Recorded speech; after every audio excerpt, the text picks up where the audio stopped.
കൂട്ടുകാർക്ക് നല്ലൊരു രാത്രി ആശംസിച്ചുകൊണ്ട് മാമ്പഴത്തിന്റെ പുതിയ വീഡിയോയിലേക്ക് സ്വാഗതം. നമുക്ക് നേരെ ഗീതുവിന്റെയും ഗോവിന്ദന്റെയും നാളത്തെ പ്രമോ വിശേഷത്തിലേക്ക് പോയല്ലോ. ഇനിയിപ്പോ അടുത്ത ആഴ്ച മുതൽ ഗീതുവിന്റെയും ഗോവിന്ദന്റെയും വിശേഷം വരുന്ന രാത്രി 10 മണിക്കാട്ടോ. അപ്പൊ 10 മണി കഴിഞ്ഞ് വിശേഷമൊക്കെ കഴിഞ്ഞ് പ്രമോ വിശേഷം ഇടുമ്പോ ഒരു 10:30 10:45 കഴിയിടുമ്പോ അപ്പൊ കാണാൻ പറ്റുന്നവരൊക്കെ കയറി കാണണം കേട്ടോ. അപ്പൊ നമ്മുടെ സമയം മൊത്തം മാറ്റുവാണ്. അപ്പൊ നമുക്ക് നാളത്തെ പ്രമോ വിശേഷം നമ്മൾ കാണാൻ പോകുന്ന ഭദ്രനിട്ട് 8ന്റെ പണി കൊടുക്കുന്നുണ്ട് പ്രിയ. അതിന്റെ വിശേഷങ്ങളും അതോടൊപ്പം തന്നെ ഗോവിന്ദൻ ഗീതും പ്രണയസലാപത്തിൽ മുഴുകി ഇങ്ങനെ നടുറോട്ടിക്കൂടെ നടക്കുവാണ്. അതിന്റെ വിശേഷങ്ങളൊക്കെയാണ് കാണാൻ പോകുന്നത്. ഗീതവും ഗോവിന്ദും തിരിച്ചറിയുവാണ് തങ്ങളുടെ ഉള്ളിലെ പ്രണയം എത്രമാത്രം വലുതാ, തങ്ങൾ രണ്ടും പരസ്പരം പ്രണയിക്കുന്നുണ്ടെന്ന് ആ സത്യമൊക്കെ രണ്ടുപേരും തിരിച്ചറിയുകയാണ്. അപ്പൊ അതിന്റെ വിശേഷങ്ങളൊക്കെയാണ് നാളെ നമ്മൾ കാണാൻ പോകുന്നത്. അതോടൊപ്പം തന്നെ രാധികാമ്മയുടെ കള്ളത്തരം. ഇനിയിപ്പോ ഓരോ ദിവസം രാധികാമ്മയ്ക്കിട്ട് ഓരോ പണി കൊടുത്തോണ്ടിരിക്കും ഗീതവും ഗോവിന്ദും ഒക്കെ. അപ്പൊ അതിന്റെ വിശേഷങ്ങൾ കൂടി ഉണ്ട് കേട്ടോ. അപ്പൊ ഇന്ന് തന്നെ നമ്മൾ കണ്ടു ഭദ്രനിട്ട് ഒരു പണി തന്നെ പ്രിയ കൊടുത്തിട്ടുണ്ടായിരുന്നു. ചെറിയ പണിയൊന്നുമല്ല, ഭദ്രന്റെ അഹങ്കാരത്തിന് കൊടുത്ത പണിയാണത്. ഭദ്രന് സോഡാ നാരങ്ങ വെള്ളം വേണമെന്ന് പറഞ്ഞ് ഇപ്പൊ തന്നെ പ്രിയ എന്ത് ചെയ്യാണ്, സോഡാ നാരങ്ങ വെള്ളം കൊണ്ടേ കൊടുത്തു. പക്ഷെ അതിനകത്തേക്ക് കുറച്ച് സോപ്പ് പൊടിയും കൂടെ മിക്സ് ചെയ്താൽ കൊണ്ടേ കൊടുക്കണേ. അപ്പൊ ഇതിന് കൂട്ട് വിലാസിനി നിൽക്കുന്നുണ്ടായിരുന്നു. ഭദ്രനിട്ട് ഒരു പണി കിട്ടുവാണെങ്കിൽ കിട്ടിക്കോട്ടെ എന്നുള്ള രീതിയിലാണ് വിലാസിനി നിൽക്കുന്നത്. സ്വന്തം ഭാര്യ അങ്ങനെ കൂട്ട് നിൽക്കണമെങ്കിൽ ഭദ്രൻ അത്രമാത്രം വൃത്തികെട്ടവനായതുകൊണ്ടല്ലേ അങ്ങനെ നിൽക്കുന്നത്.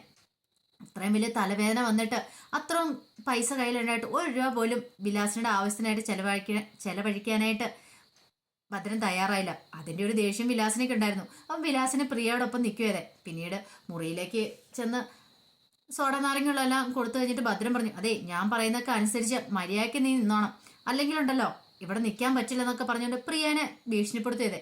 പ്രിയ മനസ്സിൽ പറഞ്ഞോണ്ടാ പോന്നെ, അച്ഛൻ കുടിച്ചു കഴിഞ്ഞാൽ നമുക്ക് കളി കാണാമെന്ന്. അതുപോലെ തന്നെ കുടിച്ചൊരു മണിക്കൂറൊക്കെ കഴിഞ്ഞ് കഴിയുമ്പോഴത്തേനും തന്നെ ഭദ്രന് ബാത്റൂമിൽ പോകാൻ തോന്നി. ഭദ്രൻ പോയി. വീണ്ടും പോയിക്കൊണ്ടേ ഇരിക്കുമായിരുന്നു. ഇത് പ്രിയം വിലാസിനെ അറിയുന്നുണ്ടായിരുന്നു. അവർക്ക് സന്തോഷമായി. നല്ലൊരു ഉഗ്രം പണി തന്നെയാണ് ഭദ്രനിട്ട് കിട്ടിയത്. ഭദ്രൻ ഇത്രമാത്രം പ്രതീക്ഷിച്ചില്ല. അങ്ങനെ അവസാനം ഭദ്രന് അവശതയായി പോയി കഴിഞ്ഞ് വിലാസിനെ വിളിച്ചു. വിലാസിനി, എനിക്ക് വയ്യടി, എന്നെ ഒന്ന് ഹോസ്പിറ്റലിൽ കൊണ്ടു, അല്ല ഞാൻ ഇനി ചത്തുപോന്ന് പറയാണ്. ഇത് കേട്ട വിലാസിനെ പറഞ്ഞു, ഹോസ്പിറ്റലിലേക്ക്? ആരെ? ഹോസ്പിറ്റലിലേക്ക് കൊണ്ടാണെങ്കിൽ അവളെ വിളിക്കുക.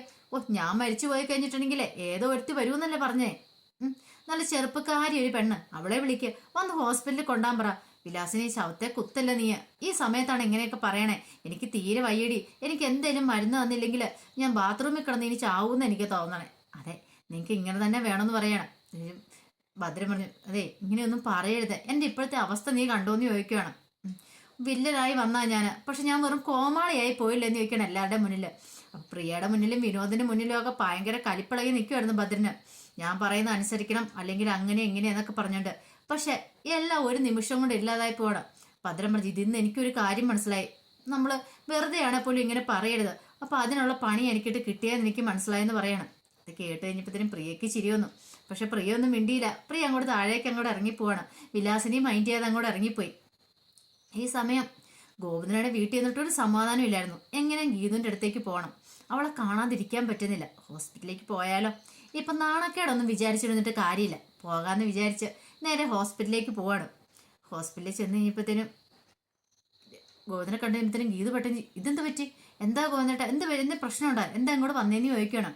ഈ സമയത്ത് രഞ്ജുവും ചോദിച്ചു, എന്ത് പറ്റി ഗോവിന്ദേട്ടാ, എന്തെങ്കിലും പ്രശ്നം ഉണ്ടായിട്ടാണല്ലേ, രാത്രി വരേണ്ട ആവശ്യമില്ല. ഒരു പ്രശ്നമില്ല, പിന്നെന്താ വന്നേന്ന് ചോദിക്കണം. ഒന്നുമില്ല, വെറുതെ വന്നാ. നിങ്ങൾ രണ്ടും ഇവിടെ തന്നെ ഉള്ളപ്പോൾ എനിക്ക് അവിടെ എന്തോ ഒരു സമാധാനക്കുറവ്, അതുകൊണ്ട് ഞാൻ ഇങ്ങോട്ട് വന്നാന്ന് പറയണം. ഗീതുവിന് മനസ്സിലായി അതൊന്നുമല്ല, വേറെ എന്തോ ഒരു കാര്യമുണ്ട്, അല്ലെങ്കിൽ ഗോവിന്ദേട്ടൻ വരത്തില്ല. പിന്നീട് രഞ്ജിനോട് പറഞ്ഞതേ, അതേസമയം ഉറക്കളിക്കണ്ട, രഞ്ജു കിടന്ന് ഉറങ്ങിക്കോളാൻ പറയാണ്. ഇത് ഗീതുവിന് ശരിയാ, ഉറക്കളിക്കണ്ട, കിടന്ന് ഉറങ്ങിക്കോളാൻ പറഞ്ഞിട്ട് ഇവര് സംസാരിച്ചുകൊണ്ടിരിക്കുവായിരുന്നു. കുറെ സമയം കഴിഞ്ഞപ്പോഴത്തേനും ഗോവിന്ദ് പറഞ്ഞു, അതെ നമുക്കൊരു കട്ടൻ കാപ്പ് കുടിച്ചിട്ട് വന്നാലും നിൽക്കണം. അതിനെന്താ, സംസാരിച്ചോണ്ടോ, ഇപ്പൊ എന്താണല്ലോ ഉറങ്ങാനേ പറ്റുന്നില്ല, ഹോസ്പിറ്റലിൽ കിടന്ന് ഉറങ്ങാൻ പറ്റില്ലല്ലോ. ഈ രാത്രി ഉറങ്ങണമെന്നും ഗീതുവിനും ആഗ്രഹമില്ലായിരുന്നു. അങ്ങനെ പുറത്തിറങ്ങി കഴിഞ്ഞപ്പോൾ ഗീത ചോദിച്ചു, ഞാൻ സത്യം ചോദിച്ചോട്ടെ, അല്ല എന്തിനാ ഗോവിന്ദൻ ഇപ്പൊ എൻ്റെ അടുത്തേക്ക് വന്നേന്ന് ചോദിക്കുകയാണ്. അത് പിന്നെ എനിക്ക് വരാതിരിക്കാൻ പറ്റുമോ? ഞാൻ ആ കിഷോറിന്റെ കാര്യം ഓർത്തിട്ട് വന്നാ, അവനെങ്ങാനും ഇനി പാതിരാത്രി വന്ന് ശല്യം ചെയ്താലോ, അത് ഓർത്തിട്ട് വന്നാന്ന് പറയണം. ഇത് കേട്ടെന്ന് ഗീത പറഞ്ഞു, കൊള്ളാം, നല്ല കഥയായി. അവൻ രാത്രിക്കും കൂടെ വരാനാ? അവനെ പഞ്ഞിക്കിട്ട് വെച്ചേക്കല്ലേ അജാസിക്ക, അവൻ ഇനി ഇന്നങ്ങ് ദിവസം ഇനിയിപ്പോൾ എഴുന്നേക്കില്ല, അതോർത്ത് പേടിക്കണ്ടെന്ന് പറയണം. അല്ല ഞാൻ ആ കാര്യം വിളിച്ചു പറഞ്ഞായിരുന്നല്ലോ, പിന്നെ എന്തിനാ വന്നേന്ന് ചോദിക്കണം. അല്ല അത് പിന്നെ എനിക്ക് അവിടെ ഇരുന്നിട്ട് ഒരു പേടി തോന്നി, അതുകൊണ്ടാ വന്ന്, എന്തേലും വന്ന് ചെയ്താലോ. മനസ്സിലായെന്ന് പറയാണ്. പിന്നീട് അവർ രണ്ടുപേരും നടക്കണം. നടന്നു കഴിയുമ്പോഴത്തേനും ഗോവിന്ദന്റെ കയ്യെ പതുക്കെ ഗീതു പിടിച്ചു. ഗോവിന്ദന്റെ കയ്യിലൊക്കെ പിടിച്ച് ചുറ്റി പിടിച്ചാ നടക്കണേ. അങ്ങനെ നടന്നു കഴിയുമ്പോഴത്തേനും ഗോവിന്ദ് പറഞ്ഞു, എന്ത് ഭംഗിയല്ലേ ഇങ്ങനെ നടക്കാനായിട്ട്, ഈ രാത്രിയിൽ ഇങ്ങനെ മാനത്തൊക്കെ നടക്കാൻ നല്ല ഭംഗിയുണ്ടെന്ന് പറയാം. ഇത് കേട്ട് കഴിഞ്ഞപ്പോൾ ഗീതു പറഞ്ഞു, ഭംഗിയൊക്കെ ഉണ്ട്, കുറച്ച് നക്ഷത്രങ്ങളും അതോടൊപ്പം തന്നെ നമ്മുടെ മുമ്പിൽ കുറെ പൂക്കളൊക്കെ വേണമായിരുന്നു, അങ്ങനെയാണ്ട നല്ല ഭംഗിയുണ്ടായിരുന്നു പറയണം. അപ്പോൾ ഗോവിന്ദൻ പറഞ്ഞു, ശരിക്കും തള്ളിയതല്ലേന്ന് ചോദിക്കണേ. ഞാൻ തള്ളിയതൊന്നുമല്ല, ഞാൻ ഉള്ള കാര്യം പറഞ്ഞതെന്ന് പറയണം. അങ്ങനെ അവരുടെ കാര്യങ്ങളൊക്കെ പറഞ്ഞ് മുന്നോട്ട് പോരുന്നു. ഒരു കാര്യം ഗോവിന്ദന് ഉറപ്പായി, താൻ ഗീതുവിനെ അത്രമാത്രം സ്നേഹിക്കുന്നുണ്ട്, അവളും തന്നെ സ്നേഹിക്കുന്നുണ്ടെന്ന് തോന്നേ. ഒരു പക്ഷേ അതുകൊണ്ടായിരിക്കും ഈ പാതിരാത്രിയാണെങ്കിലും തന്നോടൊപ്പം അവള് ഇങ്ങനെ ഇറങ്ങി തിരിച്ചിരിക്കുന്നത്. അല്ലെങ്കിൽ പഴയ ഗീതു ആണെങ്കിൽ ഒരു കാരണവശാലും ഇങ്ങനെ ഇറങ്ങി വരത്തില്ലോ. ആ ഒരു ഓർമ്മയൊക്കെ വന്നു കഴിഞ്ഞപ്പോഴത്തേനും ഗോവിന്ദന് എന്തെന്നില്ലാത്തൊരു സന്തോഷമാണ് തോന്നുന്നത്. അങ്ങനെ അവര് പ്രണയ ജോഡികളായിട്ട് നടക്കുമായിരുന്നു. പക്ഷെ ഈ സമയത്ത് രാധികാമ്മ നല്ല കലിപ്പിൽ തന്നെയായിരുന്നു. രാധികാമ്മയ്ക്ക് മനസ്സിലായി ഗോവിന്ദ് പോയപ്പോൾ തന്നെ ഒരു പക്ഷെ അവൻ പോയേക്കുന്നേ ഹോസ്പിറ്റലിലേക്കായിരിക്കും പോയേക്കുന്നത്. എന്തിനാ അവൻ ഈ പാതിരാത്രി പോകുന്നേ? രഞ്ജുവിൻ്റെ അടുത്തേക്ക് പോകണമെങ്കിൽ അങ്ങോട്ട് ഗീതു പോയിട്ടുണ്ട്, അപ്പൊ അങ്ങോട്ട് പോകണമെങ്കിൽ അതെന്തിനായിരിക്കും എന്നൊരു ചിന്ത രാധികാമ്മയുടെ ഉള്ളിലുണ്ടാകുന്നുണ്ട്. പിന്നീട് നേരെ വരുണിൻ്റെ അടുത്തേക്ക് ചെല്ലുവാണ്. വരുണിനോട് ഇന്ന് കാര്യങ്ങളൊക്കെ പറഞ്ഞു. എല്ലാം കേട്ട് ഞാൻ വരുൺ പറഞ്ഞു, എനിക്ക് തോന്നേ ഒരു പക്ഷേ ഹോസ്പിറ്റലിലേക്ക് പോയിട്ടുണ്ടെങ്കിൽ അതിന് പിന്നിൽ എന്തെങ്കിലും വ്യക്തമായ കാരണം കാണുമായിരിക്കും അമ്മേ, അതുകൊണ്ടായിരിക്കും പോയിരിക്കുന്നത്. ഒരു പക്ഷേ ഇനിയിപ്പോൾ കിഷോറിൻ്റെ കൂടെ എങ്ങാനും ആണോ എന്ന് അറിയാൻ വേണ്ടിയിട്ടാണോ പോയെന്ന് അറിയത്തില്ലല്ലോ. ചിലപ്പോൾ ഗോവിന്ദൻ്റെ സംശയമുണ്ടല്ലോ, അപ്പോൾ കിഷോറും ഗീതവും ഒന്നായിട്ട് ഇരിക്കുന്നതെന്നൊക്കെ അറിയാൻ വേണ്ടി പോയതായിരിക്കും എന്ന് പറയണം. അവരുടെ ഉള്ളിൽ ആ സംശയങ്ങളായിരുന്നു ഉണ്ടായിരുന്നത്. കാരണം ഗീതവും ഗോവിന്ദും എപ്പോൾ നോക്കിയാലും അടിയല്ലേ. പിന്നീട് രാധിക പറഞ്ഞു, ഒരു കാര്യം ചെയ്യാം, ഞാൻ കിഷോറിനെ ഒന്ന് വിളിച്ചു നോക്കട്ടെ എന്നോർത്ത് കിഷോറിനെ വിളിച്ചു നോക്കുകയാണ്. അപ്പോൾ ഗോവിന്ദൻ്റെ ഉള്ളിൽ സംശയങ്ങൾ ഉണ്ടാക്കാം, കിട്ടിയ അവസരം മുതലാക്കാമെന്നൊക്കെ വിചാരിച്ചാ വിളിക്കുന്നത്. പക്ഷെ വിളിച്ചു നോക്കിയപ്പോഴാണെങ്കിലോ കിഷോർ നല്ല അവസ്ഥയിലായിരുന്നു. പിന്നീട് കിഷോർ തനിക്ക് പറ്റിയ കാര്യങ്ങളൊക്കെ പറയാണ്. അജാസ് വന്ന് തല്ലിയ കാര്യങ്ങളൊക്കെ പറയാം. എല്ലാം കേട്ട് കഴിഞ്ഞപ്പോഴത്തേനും രാധിക പറഞ്ഞു, കൊള്ളാം, ഇപ്പം എല്ലാവരും വിശ്വസിച്ചിട്ടുണ്ട് നീയും ഗീതവും തമ്മിൽ എന്തോ അരുതാത്തൊരു ബന്ധമുണ്ടെന്ന്. ഇത് തന്നെ നമുക്ക് മാക്സിമം വിനിയോഗിക്കണം. അധികം വൈകാതെ തന്നെ അവളെ ഈ വീട്ടിൽ നിന്ന് പറഞ്ഞു വിടണം. ഇനിയിപ്പം ഗോവിന്ദനെ പറഞ്ഞ് കാര്യങ്ങളൊക്കെ ബോധ്യപ്പെടുത്താൻ എളുപ്പമായിട്ടുള്ള കാര്യങ്ങളാണ്. അതിന് വേണ്ടിയിട്ടുള്ള അടുത്ത പ്ലാൻ നീ ചെയ്യണമെന്ന് പറയാണ്, എത്രയും പെട്ടെന്ന് തന്നെ. കാരണം ഇനിയിപ്പോൾ ഡിവോഴ്സ് കേസ് വരെ മുന്നോട്ട് പോകാനായിട്ട് പറ്റില്ല. അതിനു മുമ്പ് നീയും ഗീതും തമ്മിലൊരു ബന്ധം ഉണ്ടെന്ന് വരുത്തി തീർക്കണമെന്ന് പറയാം. അത് ഗോവിന്ദനെ വിശ്വസിപ്പിക്കണം, തെളിവ് സഹിതം കാണിക്കണമെന്ന് പറയാം. ഇത് കേട്ട് കഴിഞ്ഞപ്പം കിഷോർ പറഞ്ഞു, അതോർത്ത് മാം പേടിക്കണ്ട, ആ കാര്യം എനിക്ക് വിട്ടു തന്നേക്കാനും പറയാണ്. ഈ സമയത്താണ് അവർണിക മുറിയിൽ പാസ്വേഡ് നോക്കിക്കൊണ്ടിരിക്കുമായിരുന്നു. എന്തായിരിക്കും പാസ്വേഡ്? അവനൊരു പക്ഷേ എല്ലാവരും പറ്റിച്ച് എന്തെങ്കിലും ഒരു കള്ള പാസ്വേഡിലായിരിക്കും ഓരോ ഫോൾഡറിലും ആ ഗീതു കണ്ടെത്തിയ തെളിവുകളൊക്കെ സൂക്ഷിച്ചു വെച്ചിരിക്കുന്നത്. രാധികാമ്മയുടെയും വരൻ്റെയും കള്ളത്തരങ്ങളൊക്കെ.